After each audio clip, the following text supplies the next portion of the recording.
we're gonna have to name this place something.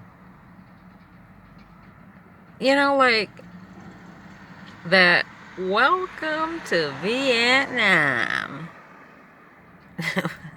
Now we're gonna have to say welcome to the United States. I just want to do a recap for all those people that were not keeping track of all these things all this time, and we're such spineless little, you know, what are people that just go along? Oh, that's right. Followers. Followers, followers, followers. Spineless followers. So starting in the year 2000, they started closing down long-standing historical banks in the United States. And if you recall, there was this thing called the Great Depression.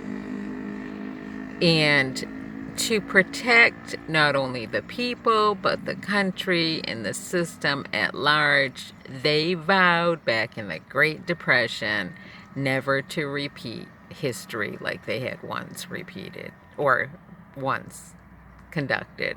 But they were always repeating history, so that's correct in saying that, because they just can't get it right. So in the year 2000, long-standing historical banks started folding like a domino effect. I would say, in all, let's use 300 is a good number. Because when you're dealing with evil, you always have to look in threes, okay? So then we go into this 9/11 crock of shit, all right? Because I can call it a crock of shit because no country in their right mind would ever move forward in the way that the United States moved forward after that event. So, using 3 again. Let's say roughly 3,000 people allegedly died as a result of a quote-unquote terrorist attack on the United States, which just happened to be located in New York City, by the way. Okay? So then I gotta stop and remind all you people. When we're talking the United States government, if they make reference to millions, they're really talking billions, okay? They're never going to tell you the truth. When they're talking billions, when they're talking billions of dollars, they're really talking trillions of dollars, okay? They're never going to tell you the truth. All right? So you have to keep that in mind when you're talking dollars. So they engage in war under this quote-unquote war on terrorism. And you can't forget Iran when you're talking about Afghanistan, all right? So during the 20-year time frame, they're allowing governors of each and every state to do whatever the hell they want to do. And here in New York, you know, Governor Cuomo spent billions, technically trillions, on pacifying his internal needs to satisfy his father by building a Japanese bridge and contracting with all these people so he could name that bridge after his father. And he also allowed numerous bank foreclosures, the mortgage scams with the foreclosure scams. Those are scams, all of them are. Because if the governor, who is never really allowed to do this, sues all these banks, for failing to follow proper procedures as it relates to mortgage foreclosures, and then penalizes the bank and takes all the money but does not turn around and secure the health and the well-being of the people that were primarily affected by all that minutia. But instead takes all that money and builds up pretty much student housing.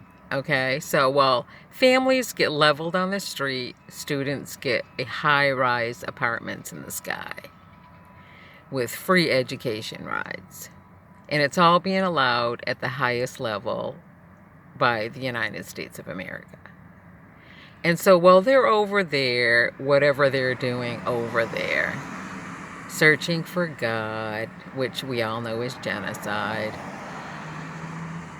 which is really them, because they can't mind their own fucking business and stay out of foreign affairs involving other countries and how they operate, and stop trying to convert them into this sick United States way of life, okay? And so now we go into this COVID thing, and the wake up is, oh, well, hold on there. During that 20-year period, not only did they not secure our borders, but they invited millions, we're probably talking billions of people.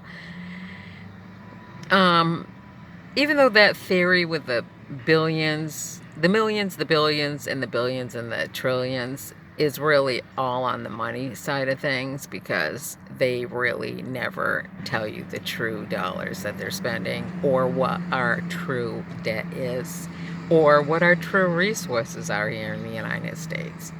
They think resources are like DSS and food stamps. Those are not resources, dumbasses. No, we're talking a large scope called the United States as a country as a whole.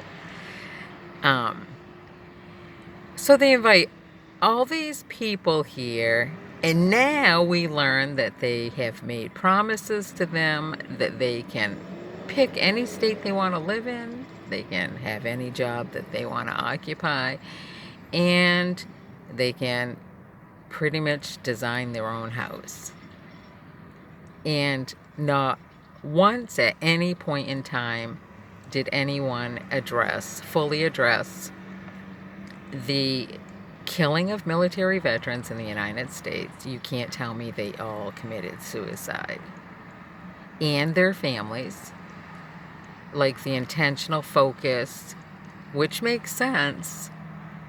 You know, you don't want somebody with any type of knowledge to call you up on the bullshit. And they never really addressed their homeless situation, nor have they fully addressed and resolved to the fullest this drug problem in the United States, which really goes back to stripping people of their rights, stripping people of their freedoms, and stripping people of their free will, which leaves them out on the streets where they have no place to turn. And so that the only way to deal with all that pain associated with a knowing, it's always the knowing what people have done to them, they turn to drugs and alcohol. And it really goes back to how the government mismanages the people, places, and things. They can't manage things correctly. A governor's job is not to make law. A governor's job is to manage existing laws with the people who are supposed to be carrying forth certain positions as representations of a state. They got it all fucking whacked out. Now I see more and more roads being built here in Rochester, expanding highways and stuff like that. What are you gonna do? Roll out the red carpets here? You got people inner city Rochester that are on the streets. You got people in inner city Buffalo, Syracuse. I've been through all these cities, inner cities. They're on the streets. But you're not helping any of those people. You have no protocol to help those people. It makes me sick. I really, really hope somebody steps in. I mean, because they're not operating from a sound mindset in these decisions that they're making that affect all of us. And somebody needs to step in with a solid set of beads upstairs. Try to have a great day.